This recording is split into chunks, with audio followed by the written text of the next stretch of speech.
अस्सलामुअलैकुम दोस्तों, इस वीडियो में मैं बताऊंगी कि cost of production report under weighted average method for department A किस तरीके से बनाते हैं।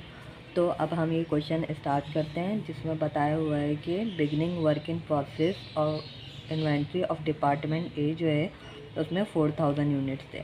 बिगनिंग वर्क इन प्रोसेस का मतलब ये है, फॉर एग्ज़ाम्पल अगर डिपार्टमेंट ए के जनवरी में जो क्लोजिंग इन्वेंट्री थी वो 4000 यूनिट्स थी जनवरी में, तो फरवरी में ये इसकी ओपनिंग होगी।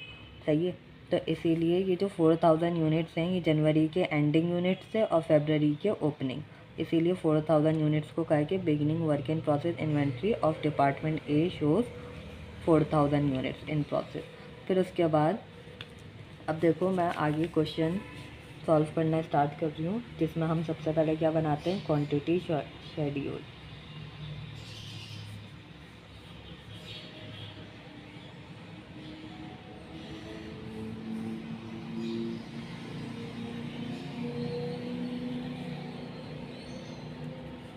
सबसे पहले लिखेंगे units in process opening. Opening के जो हमारे यूनिट्स थे 4000 थे, तो यहाँ पे 4000 यूनिट्स लिखूँगी। फिर उसके बाद फरवरी के ख़ुद के जो यूनिट्स थे वो थे 40000। यहाँ लिखा है the additional material put into process are for the production of 40000 units, जिसमें से 39000 यूनिट्स जो हैं वो कंप्लीटेड थे, 3000 यूनिट स्टिल इन प्रोसेस है और बाकी के जो हैं वो लॉस्ट हुए हैं। तो यहाँ पे मैं लिखती हूँ यूनिट स्टार्टेड मतलब कि फरवरी के ख़ुद के जो हैं वो 40000 यूनिट्स हैं। ये टोटल कितने हो गए, ओपनिंग ये हो गए और यूनिट स्टार्टेड 44000। अब यहाँ लिखेंगे यूनिट्स कंप्लीटेड 39000 यूनिट्स हैं।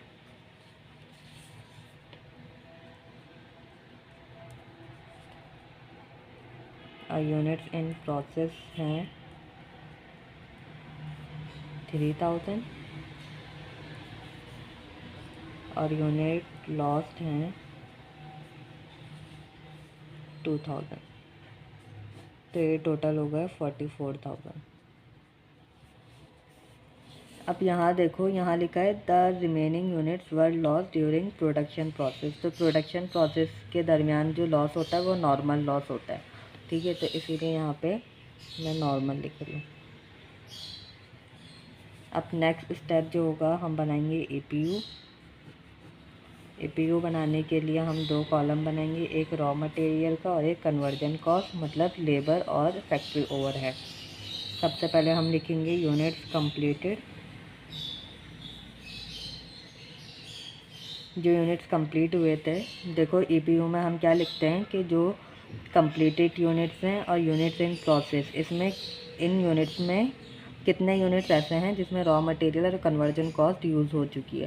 तो जो यूनिट्स कंप्लीट हुए हैं इसमें तो इन सारे यूनिट्स में रॉ मटेरियल और कन्वर्जन कॉस्ट यूज़ हो चुकी है, इसीलिए ये यूनिट्स कंप्लीटेड है। फिर उसके बाद है वर्क इन प्रोसेस एंडिंग। इसमें मटेरियल और कन्वर्जन कॉस्ट बतानी है कि कितनी यूज़ हो चुकी है। तो यहाँ पे लिखा है कि 3000 units are still in process at the end of the month, 100% complete as to material and 2/3 as to conversion cost. मतलब कि मटेरियल जो है इन यूनिट्स पे 100% मटेरियल यूज़ हो चुका है और कन्वर्जन कॉस्ट सिर्फ 2/3 यूज़ हुई है। तो 3000 यूनिट्स थे वर्क इन प्रोसेस के, मल्टीप्लाई 100% यूज़ हो चुका है। 3000 multiply by 2/3 conversion cost use हुए, तो 2/3 इसका हो गया 2000। अब इसका टोटल करो 42000 और इसका 41,000।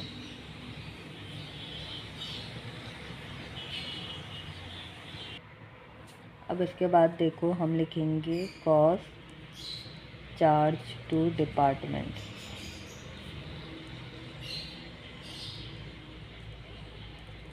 इसमें 3 कॉलम बनेंगे, कॉस्ट, ईपीयू और पर यूनिट का, जिसमें सबसे पहले जो कॉस्ट होगी वो वर्क इन प्रोसेस ओपनिंग की लिखेंगे। इसमें 3 चीज़ें, मटेरियल, लेबर और एफओएच। अब यहाँ देखो, जो बिगनिंग वर्क इन प्रोसेस थी उसकी मटेरियल, लेबर और एफओएच तीनों की कॉस्ट दी हुई है, तो वही कॉस्ट मैं यहाँ पे लिख दूँगी। मटेरियल की कॉस्ट है 2000, लेबर की 1240 और फैक्ट्री ओवरहेड की 1200।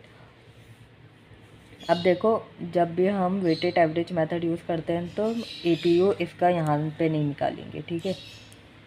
किस तरीके से निकालेंगे अभी आगे मैं बताती हूँ। फिर उसके बाद कॉस्ट एडेड इन फरवरी, ये तो वर्क इन प्रोसेस ओपनिंग जो है जनवरी का था एंडिंग, और यहाँ पे इस मंथ के लिए ये ओपनिंग बैलेंस हो गया, ठीक है।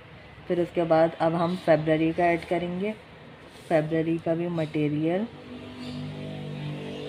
लेबर और एफओएच।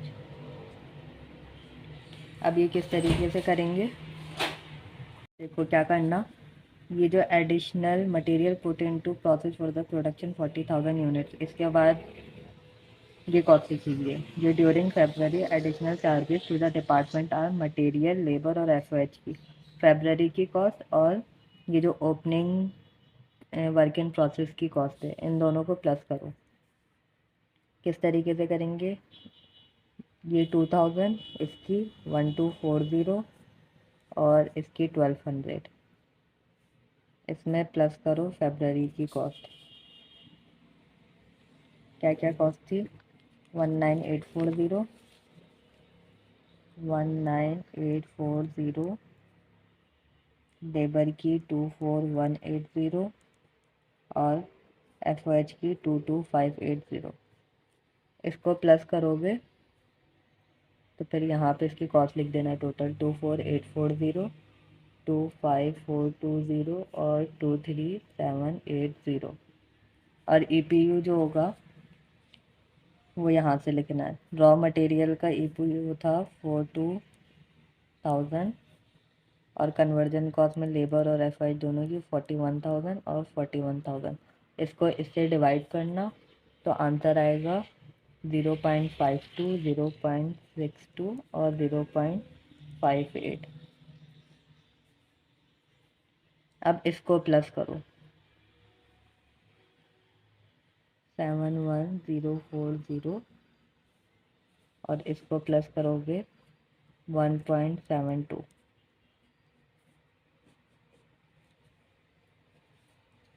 अब हमें क्या बताना है, कॉस्ट अकाउंटेड फॉर की नेक्स्ट हेडिंग होगी, जिसमें हम इंडिविजुअली बताएंगे हर चीज़ में कि यूनिट्स कंप्लीटेड में और वर्क इन प्रोसेस में टोटल कितने अमाउंट लगी है। सबसे पहले बात करते हैं कॉस्ट ऑफ यूनिट्स कंप्लीटेड की। जो यूनिट्स कंप्लीटेड थे 39,000 थे। 39,000 में तो मटेरियल, लेबर, एफएच तीनों यूज़ हुआ तो 1.72। फिर उसके बाद आ जाते हैं वर्क इन प्रोसेस एंडिंग पे, जिसमें मटेरियल, लेबर, एफओएच। जो यूनिट्स इन प्रोसेस के यूनिट्स थे 3,000 थे, मटेरियल के 3,000 और 100% मटेरियल यूज़ हुआ था, और मटेरियल की जो कॉस्ट है वो है 0.52। फिर उसके बाद कन्वर्जन कॉस्ट पर आ जाते हैं, जिसमें 2000 यूनिट्स पे सिर्फ ये दोनों चीज़ें लगी थी, तो इसीलिए सिर्फ 2000 यूनिट्स ये हम लेंगे। 0.62, 0.58। अब इन सबको आप मल्टीप्लाई कर दो, 67080, इसको करो 1560, 1240 और 11 62, इसका टोटल करो 71040। अब यहाँ पे देखो, पहले हमने यहाँ बताया था कि मटेरियल लेबर एफ टोटल इसकी अमाउंट बता दी थी। यहाँ पे हमने इंडिविजुअली करके बताया कि यूनिट्स कंप्लीटेड पे कितनी कॉस्ट लगी है और वर्क इन प्रोसेस एंडिंग पे कितनी कॉस्ट लगी है। अब देखो इन दोनों के आंसर भी सेम है, तो इसीलिए आपका ये क्वेश्चन का जो आंसर है ये भी सही है।